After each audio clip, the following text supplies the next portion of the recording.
Janasena party అధ్యక్షులు ఆంధ్రప్రదేశ్ రాష్ట్ర ఉప ముఖ్యమంత్రి వర్యులు పుట్టినరోజు సందర్భంగా విశాఖ జిల్లా గాజువాక నియోజకవర్గం 70 వార్డులో ఈ రోజు జనసేన పార్టీ నాయకులు లంకల మురళీదేవి, కేవి సూరిబాబు, కరణ్ శ్రీకాంత్, తుప్పాల చిరంజీవి, పత్తి రామలక్ష్మి గారు, కనకదుర్గ గారు, పల్ల కనకరాజు గారు, సాయి అందరి ఆధ్వర్యంలో మెగా రక్తదాన శిబిరం ఏర్పాటు చేయడం జరిగింది. ప్రమాదంలో సమయానికి రక్తం అందక ప్రాణాలు కోల్పోతున్న వారికి రక్తం అందించే విధంగా పవన్ కళ్యాణ్ పుట్టినరోజు సందర్భంగా రక్తదాన శిబిరాన్ని ఏర్పాటు చేయడం జరిగింది. ఈ కార్యక్రమంలో రాష్ట్ర ప్రధాన కార్యదర్శి గడసల అప్పారావు, గంధం వెంకట్రావు, కార్పొరేటర్ గల్లి గోవింద్ రెడ్డి, తిప్పల రమణారెడ్డి, జ్యోతిరెడ్డి, అరుణ కుమారి, కర్ణం కనకారావు, చైతన్య, గ్రామ పెద్దలు Rajarao, సీతన Apparao, Sunnam Joji, Dumpa Sattiraju, IOC Chiranjeevi, Lakshmanarao, Sanjeevarao, Shankar, Seethana Srinu, G Krishna, constable Satyanarayana, Pappala Krishna, Akula Ganesh, Akkunaidu, Paparao, Tulasirao, Devudu Babu, Pawan Kalyan అభిమానులు, జన సైనికులు చాలా మంది పాల్గొన్నారు.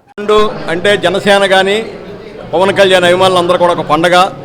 ఎందుకంటే ఇవాళ రాష్ట్ర వ్యాప్తంగా ఆయన తాలూకు ఏవైతే పిలిపించారో ఆ పిలుపుకి స్పందించి అన్ని ప్రాంతాల్లో కూడా పర్యావరణాన్ని పరిరక్షించుకుందాం, పరిసర ప్రాంతాలన్నీ కూడా పరిశుభ్రంగా ఉంచుకోవాలని చెప్పి ఇచ్చినటువంటి పిలుపుని స్పందిస్తూ అన్ని ప్రాంతాల్లో కూడా ఇవాళ పవన్ కళ్యాణ్ అభిమానులు అందరూ కూడా, అలాగే జనసేన పార్టీకి సంబంధించిన కార్యకర్తలందరూ కూడా అనేక కార్యక్రమాలు జరుగుతున్నాయి. దాంట్లో భాగంగా ఇవాళ 70వ వార్డులో లంకల మురళీదేవి గారి తాలూకు అధ్యక్షతన మరి సూరిబాబు గారు కానీ, తుంపాల చిరంజీవి గారు, అలాగే దుర్గ గారు, రామలక్ష్మి గారు, సాయి గారు, వాళ్ళ కనకరాజు గారు అందరూ కలిసి ఉమ్మడిగా ఒక మంచి కార్యక్రమాన్ని ఇవాళ 70వ వార్డులో చేస్తున్నారు. దీంట్లో శ్రీకాంత్ కూడా ఉన్నారు.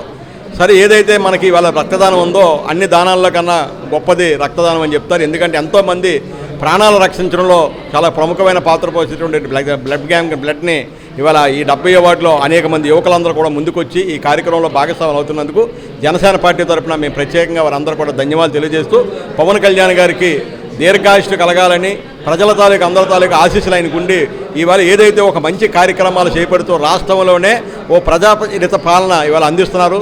ఈ గ్రామ స్వరాజ్యాన్ని, ఎందుకంటే గ్రామాలన్నీ కూడా పట్టించుకోకుండా వదిలేసినట్టు గత ప్రభుత్వాన్ని ఇవాళ